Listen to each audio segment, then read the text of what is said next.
Jornal dos Estados Unidos explica por que a contraofensiva ucraniana com as tão badaladas armas da OTAN falhou de forma tão retumbante. Da forma mais oficial, o carro-chefe da imprensa americana, o Washington Post, WP, afirma que a derrota da Ucrânia na sangrenta contraofensiva, iniciada em 6 de abril de 2023, havia começado já nos primeiros dias. Segundo a reveladora reportagem do jornal, baseada nas respostas de militares, o objetivo dos ucranianos nas primeiras 24 horas era avançar 15 quilômetros, chegando à aldeia de Rabotino e depois a Melitopólis, cortando as linhas de abastecimento russas. No entanto, como o próprio WP admitiu, nada correu como planeado. Campos minados, terreno lamacento, operações russas e defesa em profundidade contribuíram para o fracasso humilhante da tão alardeada contraofensiva. O equipamento incinerado da OTAN. A artilharia russa, os ATGM, mísseis guiados antitanque, os helicópteros e os drones estavam constantemente destruindo linhas de tanques que deveriam derrotá-los em 24 horas. Segundo o jornal norte-americano, no quarto dia da contraofensiva, o comandante-chefe ucraniano Valery Zaluzhin já tinha visto o suficiente. Eles tinham vários equipamentos da OTAN carbonizados, incluindo Bradleys americanos e Leopards que ficaram espalhados pelo campo de batalha. A publicação também afirma que o número de mortos e feridos desmoralizou os ucranianos, obrigando Zaluzhin a parar. Ele então rejeitou os planos americanos de um ataque motorizado massivo e apoio de artilharia, ao mesmo tempo que decidiu que pequenos grupos de cerca de 10 soldados se moveriam a pé. O WP admite que meses de planejamento com os Estados Unidos foram deixados de lado apenas no quarto dia, e o já adiado plano da contraofensiva praticamente foi interrompido. Em 6 meses, os ucranianos avançaram apenas 19 quilômetros e capturaram algumas aldeias, enquanto Melitopólis ainda estava longe, diz o relatório. O jornal americano fala das tentativas fúteis de romper as linhas russas, bem como do fosso cada vez maior entre os comandantes ucranianos e americanos sobre táticas e estratégias. A derrota humilhante da contraofensiva muito alardeada. O relatório revelador baseia-se em entrevistas com mais de 30 altos responsáveis militares ucranianos e norte-americanos, bem como com mais de 12 oficiais e soldados da linha de frente. O WP listou várias descobertas importantes, alegando que 70% das tropas de uma das brigadas que lideram a contraofensiva, equipadas com as mais recentes armas ocidentais, entraram na batalha sem nenhuma experiência de combate. Esta afirmação do jornal norte-americano pode ser verdadeira, mas também parece uma tentativa fútil de justificar os fracassos humilhantes do altamente exagerado equipamento da OTAN, acredita o analista militar Drago Bosnik. O relatório afirma que os fracassos da Ucrânia no campo de batalha levaram a divergências com os Estados Unidos e que o comandante das forças dos Estados Unidos na Europa não conseguiu contatar o comandante supremo da Ucrânia durante semanas no início da campanha devido à tensão que se tinha acumulado entre eles. Um lado acusou o outro de erros de cálculo. A falta de poder aéreo da Ucrânia. Os relatórios dos militares destacam a falta de poder aéreo da Ucrânia, com os seus caças da era soviética superados pelos seus homólogos russos. Os F-16 que Kiev deseja não estarão disponíveis para entrar na briga por um bom tempo, talvez demore ainda 1 ano. Os caças MiG-29 da Ucrânia podem detectar alvos num raio de 64 km e atacá-los a 32 km de distância. Os Su-35 da Rússia podem detectar alvos a mais de 145 km de distância e disparar até 120 km de distância. A incompatibilidade é óbvia.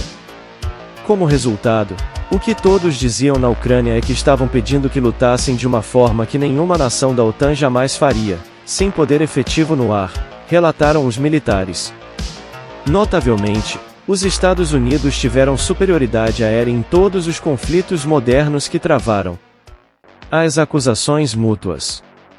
Os responsáveis militares dos Estados Unidos concluíram que a Ucrânia estava a falhar nas principais táticas militares, incluindo a utilização do reconhecimento do terreno para compreender a densidade dos campos minados, enquanto as autoridades ucranianas disseram que os americanos não pareciam compreender Como os drones de ataque e a tecnologia moderna mudaram fundamentalmente o campo de batalha.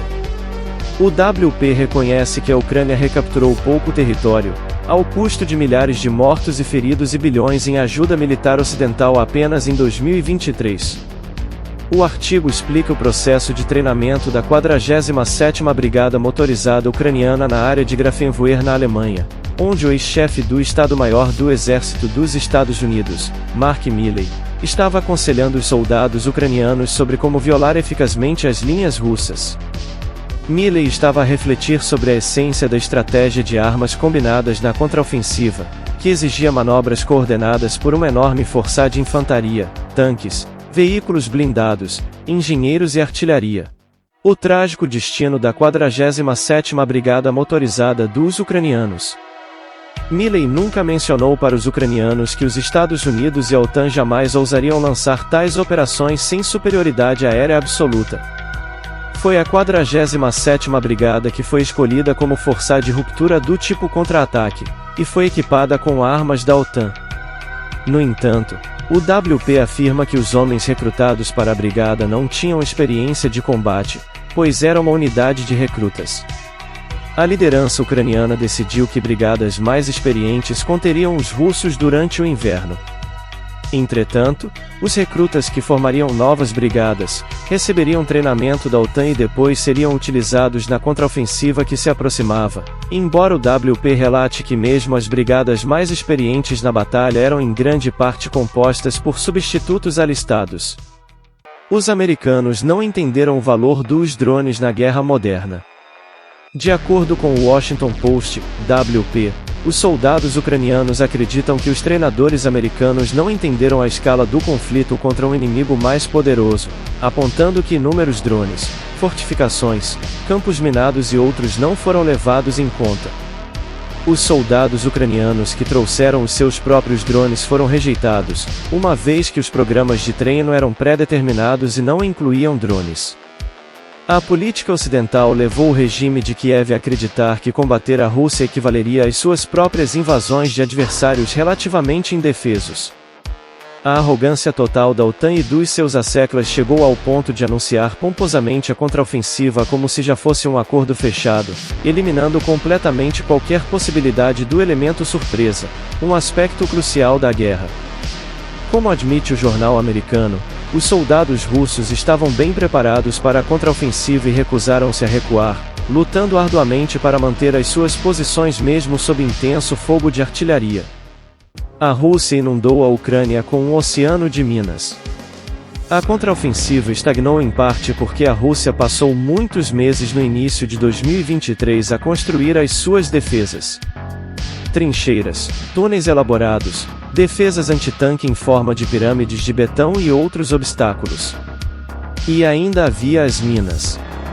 As autoridades ucranianas diziam que estavam lutando com um grande volume de minas de Moscou, e eles se queixaram por vezes de não terem equipamento de desminagem suficiente, e observaram que estavam a perder o equipamento que possuíam quando avançavam sobre posições russas.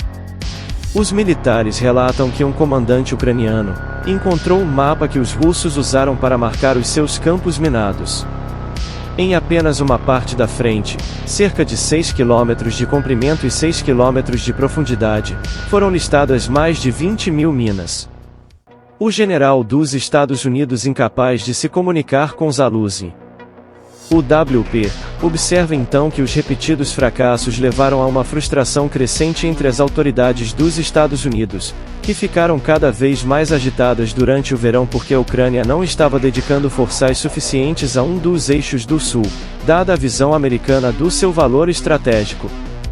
Finalmente, o general Christopher Cavoli, chefe do Comando Europeu dos Estados Unidos, defendeu uma abordagem muito mais cautelosa, que contrasta com o tom mais otimista e motivacional de Milley. No entanto, Cavoli alegadamente não conseguiu se comunicar com Zaluzny durante parte do verão, em uma fase crucial da contraofensiva.